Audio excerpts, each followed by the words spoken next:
Kita langsung kepada bab khauf. Raja. Sudah selesai khauf. Sudah membangun rasa takut kepada Allah.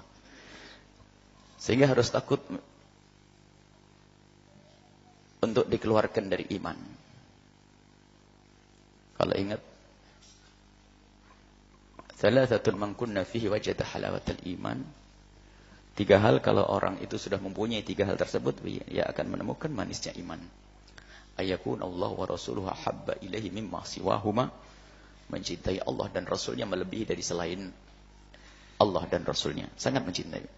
Ayyuhibbal mar'a la yuhibbu ayyuhibbal mar'a la yuhibbu illa lillah.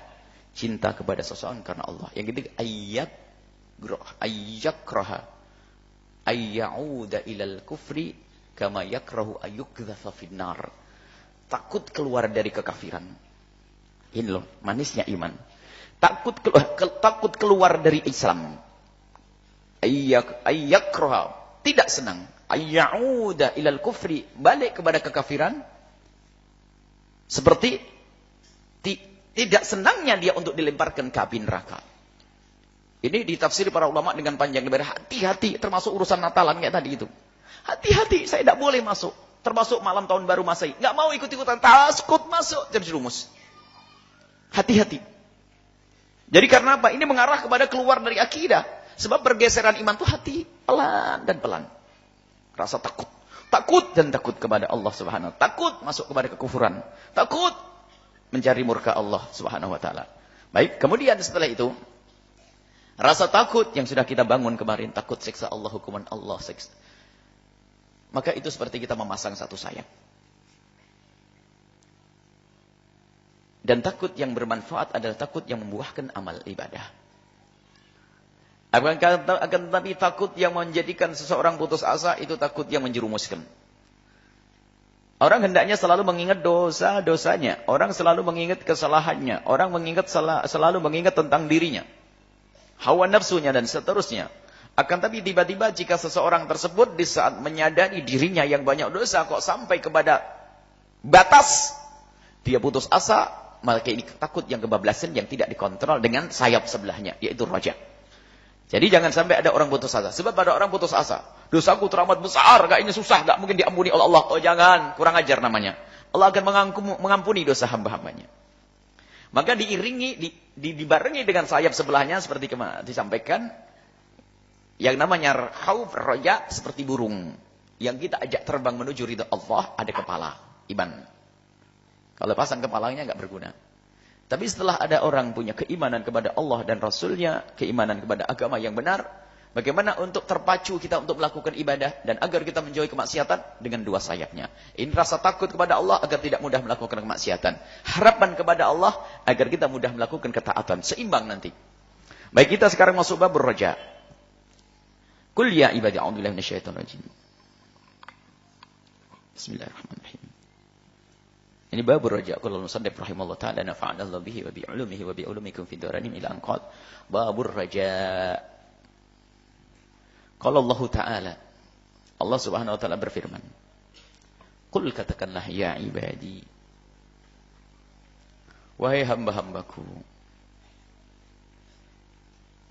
alladzina asrafu ala anfusihim, yang telah berbuat zalim kepada diri mereka sendiri. Hei hambaku yang sering maksiat. Allah Maha tahu. Allah Maha tahu hambanya ini lemah, sering kepleset, matanya lihat yang haram. Akan tapi Maha kasih Allah Ar-Rahman Ar-Rahim. Tahu kekotoran kita, tahu kejelekan kita, tahu dosa-dosa kita, tapi Allah Maha kasih. Menyeru dengan kelembutan, hei hambaku. Hei hambaku. Tidak berkata, hei penjahat. Ayuhal mujrimun. Tidak begitu. Akan tapi ya ibadi, wahai hamba-hambaku yang biasa dalam kemaksiatan, la taqnatu, jangan kalian putus asa, ayo kembali min rahmatillahi, jangan putus asa kepada rahmat Allah, ayo kembali kepada rahmat Allah. Rahmat Allah itu mengalahkan kemurkaannya. Rahmat Allah mengalahkan kemurkaannya. Allah Maha Kasih Rahman Rahim. Ketahuilah innallaha yaghfirudz dzunuba jami'a.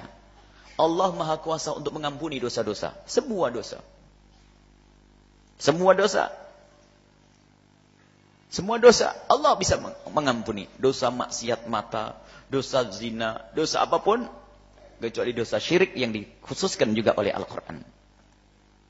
Semua dosa akan bisa diampuni oleh Allah kecuali menyekutukan Allah Subhanahu wa taala. Nanti bab ini namanya ada dikhusus taksis. Ada istisna. Ada pengecualian. Jadi semua dosa mudah untuk diampuni oleh Allah asalkan itu bukan dosa menyekutukan Allah. Dan mengampuni semua dosa ini Allah bisa.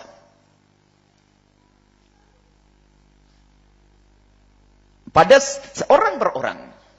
Jadi kalau Anda mempunyai dosa, Allah bisa mengampuni semua dosa Anda. Tapi Allah tidak mengampuni semua dosa manusia. Beda. Sehingga di dalam doa Allah, dalam istighfar kita, Allah maghfir lana dzunubana, misalnya. Allah maghfir lana dzunubana. Ya Allah, ampunilah dosa-dosa. Biasanya ada tambahan jami'an, semuanya.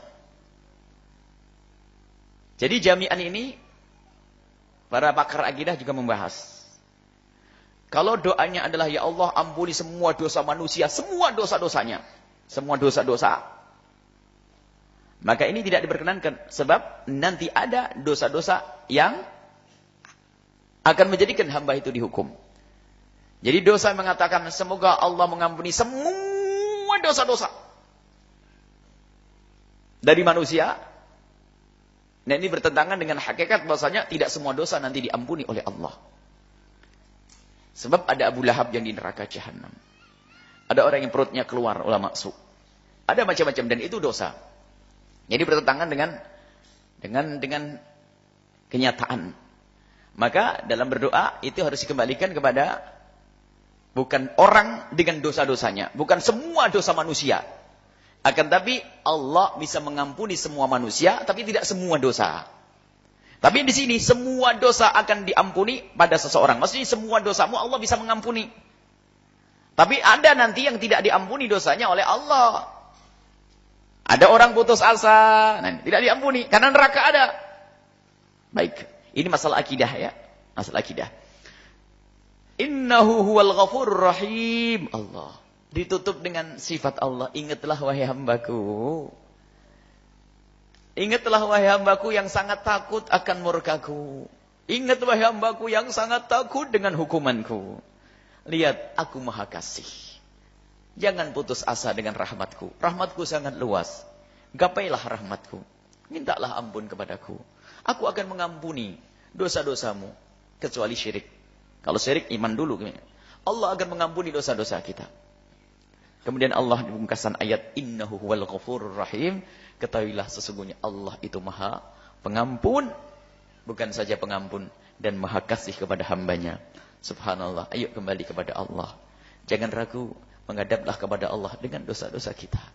Dan memang kalau kita harus melihat dosa kita, kita malu menghadap Allah dan yang maha suci. Akan tapi kalau kita sudah tahu begitu besarnya rahmat Allah dan pengampunan Allah, begitu mudahnya kita menuju kepada Allah Subhanahu wa taala. Surat Az-Zumar ayat 53. Wa hal nujazi illa al-kafur. Allah tidak akan membalas semuanya seperti kadar dosa yang dilakukan kecuali kafur, orang yang sangat durhaka, sangat kafir. Orang yang berlebihan. Para ulama menjelaskan termasuk para ulama mufassirin menjelaskan bahwa Allah itu nanti kalau menyiksa hambanya itu tidak sesuai dengan dosanya. Pasti lebih ringan ada. Karena Allah maha kasih. Ya kalau seandainya dosa-dosa yang dilakukan seorang hamba itu mungkin volume panasnya itu sampai 10.000 lah seharusnya dihukum. Tapi Allah maha kasih tetap dikurangi nanti. Dan tidak akan diberi hukuman sesuai dengan dosanya yang serupa itu. Kecuali kafur. Artinya selain kafur, tidak dibalas oleh Allah seperti dosa yang mereka lakukan. Allah maha kasih. Lihat. Allah maha kasih. Memang dalam pembahasan akidah, Allah boleh menyiksa hamba yang soleh. Dan juga Allah bisa memasukkan ke surga hamba yang maksiat.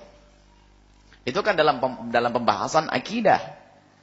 Akan tapi ketahuilah bahwa Allah tidak pernah ingkar janji. Siapapun yang melakukan kebaikan, Allah akan tempatkan di tempat yang mulia. Akan tapi adapun janji Allah yang akan menyiksa hambanya, itu dikalahkan sering dengan rahmat Allah.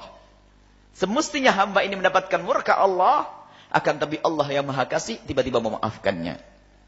Ini Allah Maha Kasih.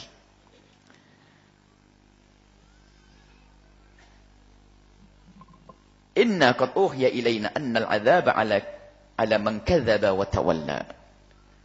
Dan ketahuilah siksa yang sesungguhnya, yang tidak ada maaf. Selagi engkau tidak melakukan dosa ini, ada pintu maaf untukmu. Telah diwahyukan kepada Nabi SAW bahwasanya siksa yang sesungguhnya yang tidak ada maaf, itu siksa bagi orang kadzdzaba, mendustakan syariat, orang yang tidak percaya kepada kebenaran, kepada Islam. Tentunya bagi orang yang sudah mendapatkan seruan, bukan orang yang hidup di tengah hutan. Orang hidup di tengah-tengah kaum muslimin, ada ustadz dapat seruan Islam, kok kadzdzaba. Kadzdzaba, mendustakan. Kadzdzaba, mendustakan. Tidak mau nerima, kufur. Tawalla, berpaling dari kebenaran, Masya Allah. Dan itu adalah menolak kebenaran agama. Makanya orang murtad ini, itulah yang akan mendapatkan siksa yang sesungguhnya. Selagi Anda tidak melakukan dosa-dosa seperti itu, maka ketahuilah pintu rahmat Allah sangat luas. Ayo kita bergegas. Maka Allah Ta'ala dan Allah Subhanahu Wa Ta'ala berfirman, wa rahmati wasi'at kulla syai'. Rahmatku mencakup segala sesuatu. Segala dosa yang kau lakukan ini, asalkan bukan menyekutukan Allah, maka mungkin sekali terjangkau oleh rahmat Allah, sehingga Allah akan memaafkannya. Ini adalah sisi harapan.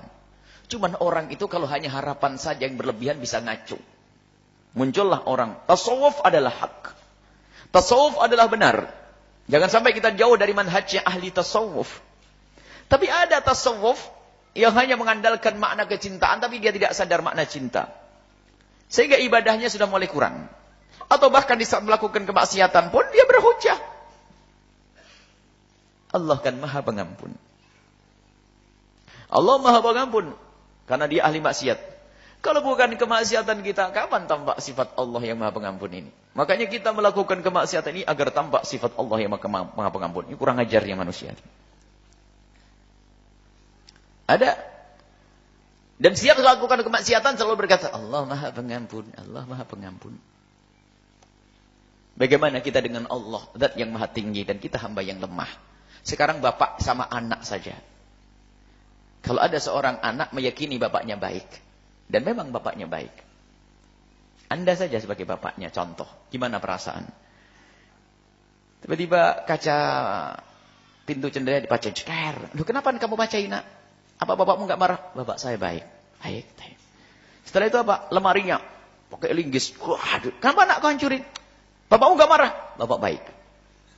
Mobilnya dibakar. Kenapa kau bakar, nak? Bapak baik. Kira gimana ini? Kurang ajar itu.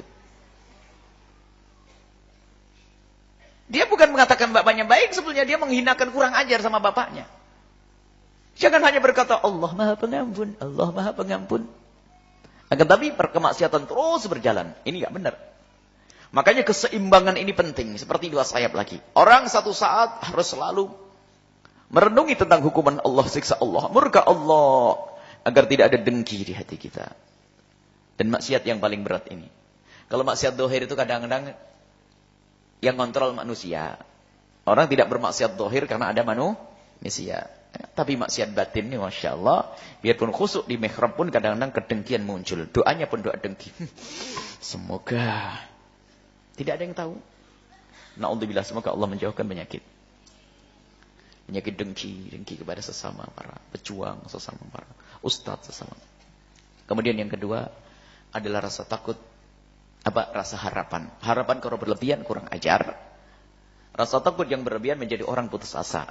Jadi di saat muncul keputusasaan akan pengampunan Allah, ingat Allah Maha Pengampun. Di saat orang mau berlebihan ngentengin, ingat Allah Maha Penyiksa. Sehingga dalam dunia motivasi itu dipakai. Orang barat pun punya dunia motivasi yang namanya adalah memberi iming-iming, kabar gembira.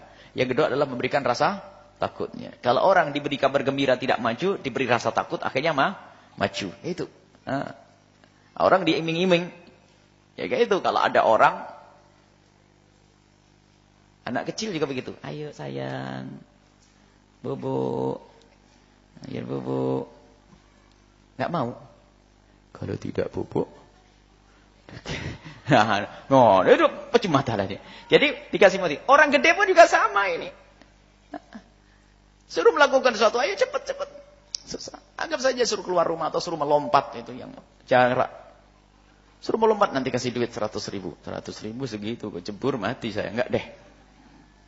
Sejuta. 2 meter. Juta. 3 juta. 5 juta. 5 juta mati. Enggak deh. Dilepas harimau di belakangnya nanti. Melompat sudah ya.